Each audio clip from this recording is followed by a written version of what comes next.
Hello everyone, welcome back. आज मैं खड़ा हूँ इंडिया और नेपाल के एक बॉर्डर पे, बिल्कुल प्यारे से गांव में, धारचूला में। और मैं कल रात को यहाँ पहुँचा था और पहुँचने के बाद इतनी ख़तरनाक बारिश हुई है कि भाई देखने वाली चीज़ थी। इतने मोटे मोटे ओले गिर रहे थे। और मेरा स्टे था ये होटल गांगरी में, और भाई काफ़ी अच्छा है। ऊपर बालकनी वगैरह भी सही थी। मेरे को बालकनी वाला ही रूम मिल गया था, जहाँ से कि पूरा एक तरफ ये इंडिया का हिस्सा दिखता है और दूसरा नेपाल का हिस्सा दिखता है, और बीच में जो है वो काली नदी है, जो कि इन दोनों देशों को जोड़ती है। और दोनों देशों को जोड़ने के लिए जो काली नदी है, ये नेपाल वाले इसको काली नदी बुलाते हैं और इस तरफ वाले इंडिया वाले इसको शारदा नदी बुलाते हैं। तो जी, धारचूला के अंदर वैसे होटलों की मारामारी तो काफ़ी है। तो 3-4 जगह कल घूम के और उसके बाद मेरे को होटल गांगरी मिला था, और अब यहाँ पर मैंने अपनी गाड़ी खड़ी कर दी है। वैसे ठीक है, डाइट सिस्टम भी है खाने का और वैसा भी है। और 1400 रुपये के अप्रोक्स मेरे को रूम मिल गया था, बालकनी वाला बढ़िया रूम था। गाड़ी मैंने वहाँ खड़ी कर दी है और अब मैं जा रहा हूँ, थोड़ा सा धारचूला का पार्ट घूमूंगा और उसके बाद मैं ब्रिज क्रॉस करके नेपाल एंटर हो जाऊँगा। और चलो मैं आपको सारी चीज़ें दिखाता हूँ और बताता हूँ कि यहाँ पर क्या है, कैसे बॉर्डर वर्क्स करते हैं।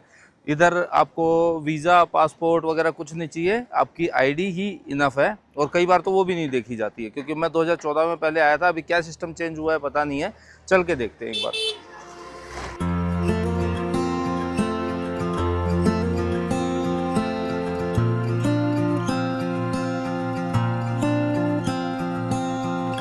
अगर आप धारचूला को अच्छे से एंजॉय करना चाहते हैं और बेवजह ट्रैफिक की होने वाली परेशानियों से बचना चाहते हैं, तो गाड़ी को अपने सेफ पार्किंग या फिर अपने होटल में ही खड़ी करके आएँ। वैसे यहाँ पर पास में ही KMVN का गेस्ट हाउस भी है, जो कि नेपाल बॉर्डर लाइन के बेहद नज़दीक है।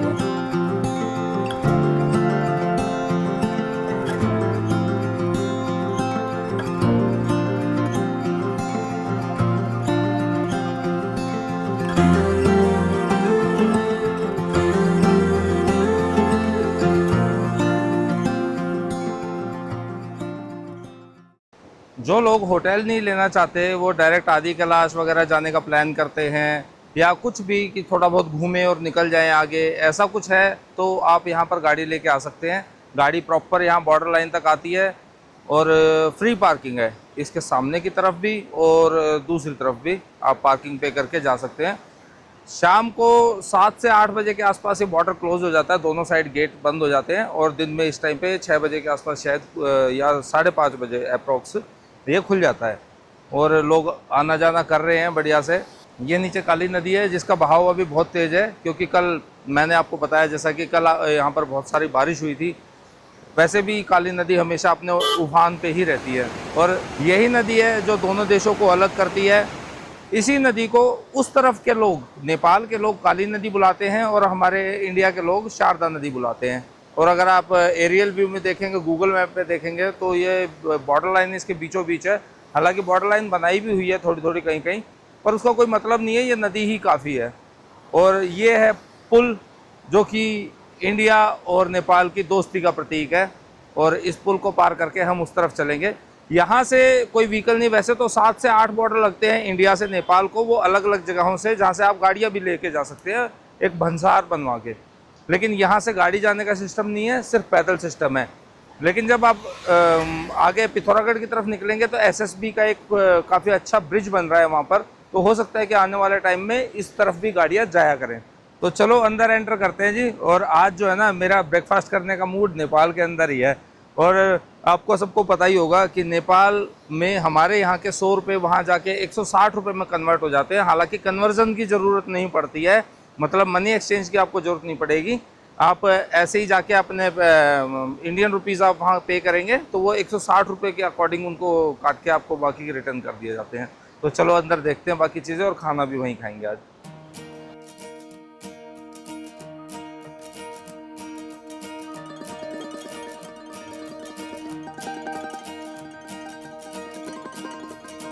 तो जी पुल के अंदर एंटर हो गए हैं। और 2014 में जब मैं आया था तो यहाँ पर कुछ वैसा नहीं था।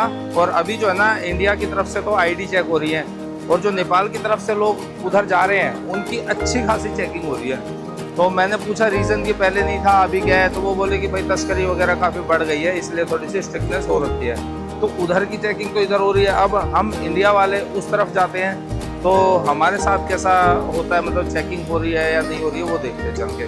बाकी यार नदी का विकराल रूप देख के ना मज़ा ही आ गया।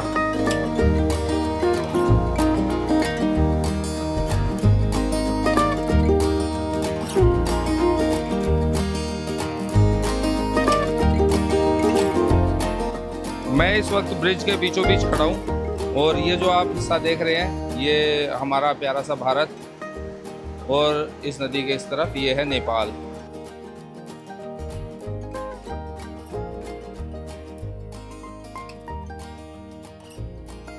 जिन्होंने मेरी पिछली वीडियो नहीं देखी उनको मैं एक बार वो बता दूं, इस बार इस ट्रिप पे आया है मेरी बुआ का लड़का गौरव, और हम दोनों इस वक्त इंडो नेपाल बॉर्डर पे खड़े हैं और हमारे नीचे से प्यारी सी नदी बह रही है। वैसे मैं जो महसूस कर पा रहा हूँ आपको अगर मैं दिखाऊं तो जो यहाँ से नेपाल की तरफ से जो इंडिया की तरफ जा रहे हैं ना, वो ज़्यादातर लेबर क्लास जा रहे हैं या फिर कुछ व्यापारी लोग जा रहे हैं अपना सामान बेचने के लिए, क्योंकि यहाँ का सामान जो सस्ता है वो वहाँ पे महंगे में बिकेगा। जो लेबर भी है वो दिन भर यहाँ से जाके वहाँ पर काम करेगी अपना, और जो पैसे आएंगे वो यहाँ पर आकर कन्वर्ट हो जाएंगे, अप्रोक्स 60% ऊपर मिलेगा उनको। तो इसलिए यहाँ पर आवाजाही काफ़ी ज़्यादा है। तो भाई फाइनली नेपाल के अंदर एंटर हो गए हैं, और सच बताऊँ तो रात को थोड़ी सी जलन सी हो रही थी। जो मेरे होटल रूम की विंडो से जो नेपाल का पार्ट दिख रहा था, रात को एक बार के लिए लाइट चली गई थी करीब 10-15 मिनट के लिए जब बारिश बहुत तेज हुई। तो जो मैंने देखा हमारे इधर की लाइट नहीं थी और इधर की लाइट पूरी आ रही थी। तो मैं कह रहा यार ये क्या है, सिर्फ आमने सामने ना, लेकिन ये तो है कि भाई देश ही अलग हो गया तो लाइट तो इनकी ऑब्वियसली अलग होएगी। और ये कस्टम ऑफिस है यहाँ पर, जिसको मैं भंसार बोल रहा था ना आपको थोड़ी देर पहले। भंसार का मीनिंग यहाँ पर कस्टम होता है, तो ये कस्टम ऑफिस है। और जब हम नेपाल में अभी एंटर हुए हैं तो यहाँ पर भी हमारा चेकिंग हुई है और आईडीज़ वगैरह देखी गई है। बाकी बिहेवियर दोनों साइड का बहुत अच्छा है। और एक चीज़ और है, जो कि इंडिया की तरफ का हिस्सा है उसको धारचूला बोला जाता है और नेपाल की तरफ के हिस्से को दारचूला बोला जाता है। तो धा और दा का फ़र्क है। बाकी लोग कैसे हैं और यहाँ की मार्केट कैसी है वो घूमते हैं थोड़ा सा और फिर समझेंगे कि क्या है।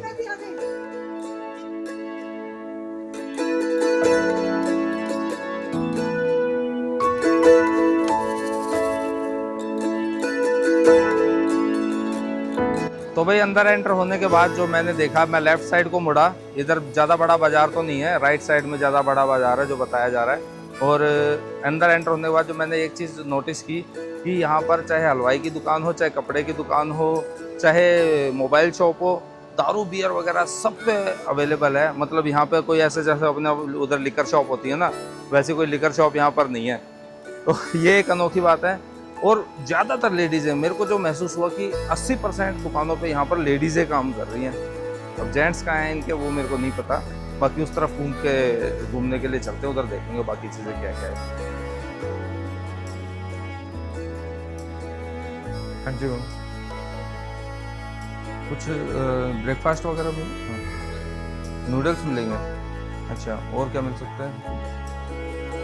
मोमोज नहीं, नॉन वेज नहीं चाहिए, वेज में कोई नहीं, नूडल्स बना दो।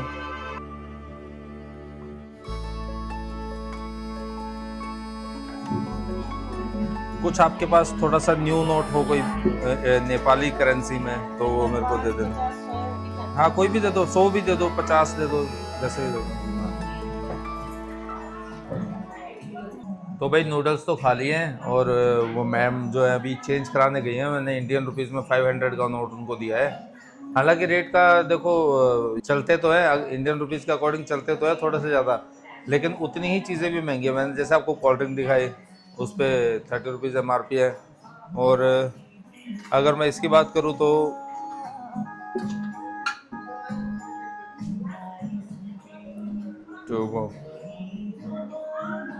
ये अपने उधर दिल्ली में शायद 200 समथिंग की मिलती है और यहाँ है 410, तो उतना ही फ़र्क आ गया भाई।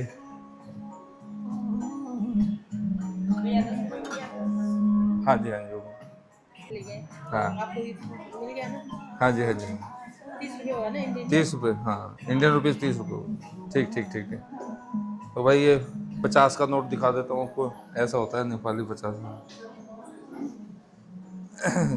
चलो अब जाके फॉरेनर वाली फीलिंग आ रही है।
काफ़ी देर हो गई यहाँ की मार्केट घूमते हुए। वैसे तो लगभग लगभग यहाँ पर सारी चीज़ें हैं, पर कपड़े और जूते चप्पल वगैरह ज़्यादा है, और जो सबसे ज़्यादा है वो है लिक्कर। हर दुकान पे भाई अनोखा ही सिस्टम है। खैर मैं भी कुछ खरीदने की कोशिश करता हूँ यहाँ, और थोड़ा बहुत और घूमेंगे और फिर वापस अपना निकल चलेंगे, क्योंकि आज का प्लान मेरा कुछ ऐसा है कि मेरे को जागेश्वर पहुँचना है, और कल कुछ स्पेशल होने वाला है, तो वो आपको अगली वीडियो में देखने को मिलेगा। और हाँ, एक बात और आपको बता देता हूँ कि कुछ साल पहले तक यहाँ नेटवर्क नहीं आया करते थे, क्योंकि नेपाल में अंदर अलग था, धारचूला में भी नेटवर्क नहीं आते थे, नेपाल में तो बिल्कुल 0 था। लेकिन अगर मैं अभी देखूँ, मेरे पास मैं 2 नंबर यूज़ करता हूँ, एयरटेल भी और जियो भी। तो यहाँ पर अपना, शायद इसमें दिखेगा नहीं, अभी धूप ज़्यादा है, मतलब 5G चल रहा है अच्छा खासा, एयरटेल भी और जियो भी, तो नेटवर्क का कोई इशू नहीं है। और करेंसी कन्वर्जन का भी कोई इशू नहीं है, आप जहाँ पर जो पैसे देंगे वो आपको उसी रेट में चलेंगे। हालांकि यहाँ पर ज़्यादातर दुकानों में जो आप बाहर के लोग हो तो वो पहचान लेते कि ये इंडिया के लोग हैं, तो वो इंडियन रुपीज़ के हिसाब से ही आपको रेट बताते हैं, नेपाली रुपीज़ में नहीं बताते हैं। तो ये बात भी ठीक है, ताकि कन्फ्यूज़न ना हो। थोड़ा और आगे घूमते मार्केट में, और मैं भी कुछ खरीदने की कोशिश करता हूँ, देखता हूँ क्या पसंद आता है। चलो जी।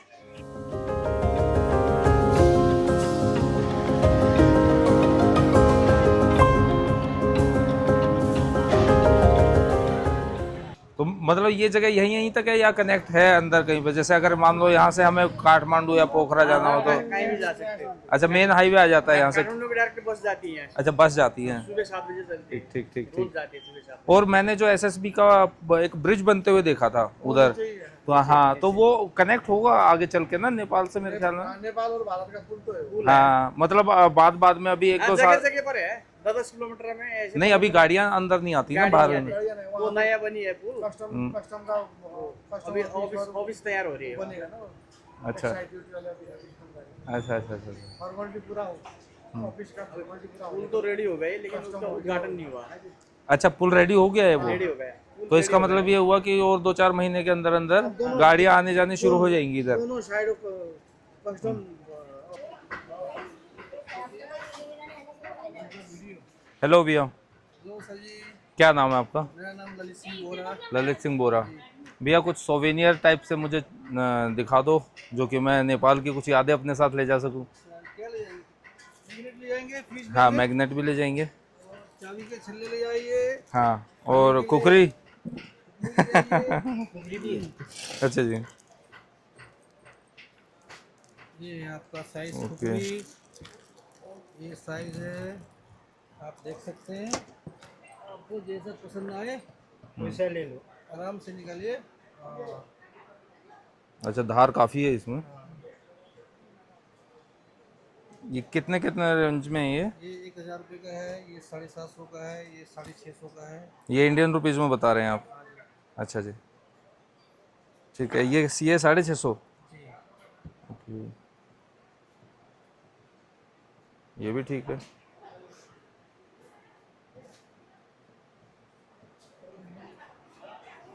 बता गौरव कौन सी अच्छी लगेगी? और एक तो ये ले लेता हूँ मैं, है ना जी। और एवरेस्ट वाला सोवेनियर ले लेते हैं। वे टू ये वाला ठीक है। और अखरोट वगैरह कैसे दे रहे भैया? ये कौन से कागजी अखरोट है? और 1-1 किलो 2 जगह कर दो। इस पे कोई कस्टम वगैरह का चार्ज?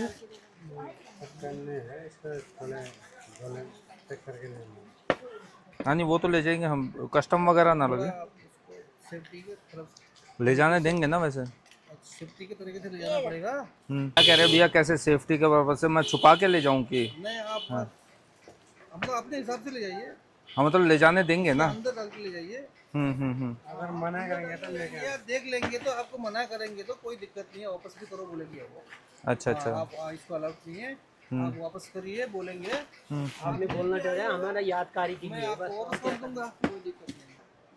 320 रुपया नेपाली देगा। अच्छा, मैं आपको 200 रुपये दूंगा, हाँ, तो ये आपने मेरे को 320 रुपया कर दिया है यहाँ पर। ये देखो भाई, 100 का नोट है ये 50 और ये 20, टोटल 320। इसके बदले में मुझे इनको इंडियन 200 रुपीज़ देने हैं। और अखरोट का रेट मेरे को काफ़ी सही लगा, 320 बता रहे थे ना? अच्छा रेट है, कागजी अखरोट सही है, बढ़िया मिल रहे हैं। तो जी, नेपाल को बाय बाय करने का टाइम आ गया है और खूब बढ़िया से यहाँ घूमे फिरे, मस्ती करी, खाया पिया, और अब जो है ना यहाँ से निकल जाते हैं। सोवेनियर ले लिए हैं, बस एक जो है वो रिस्की आइटम लिया है, वो खुखरी। लेकिन यार नेपाल की मेन चीज़ तो वही है, यादगार के तौर पे। तो देखते हैं कस्टम्स वाले जाने देते हैं कि नहीं जाने देते। नहीं तो उन्होंने बोला है कि हमें वापस कर जाना, पर मुझे बड़ा दुख लगेगा अगर वापस करनी पड़ी तो। एनीवे, अब यहाँ से निकलते हैं। अब मैं पिथौरागढ़ के लिए निकल रहा हूँ, तो अगला वीडियो बहुत सही होने वाला है, कुछ डिफरेंट है, कुछ हटके है। तो बने रहिएगा ऐसे ही और वीडियो देखने के लिए हमारे साथ। See you soon.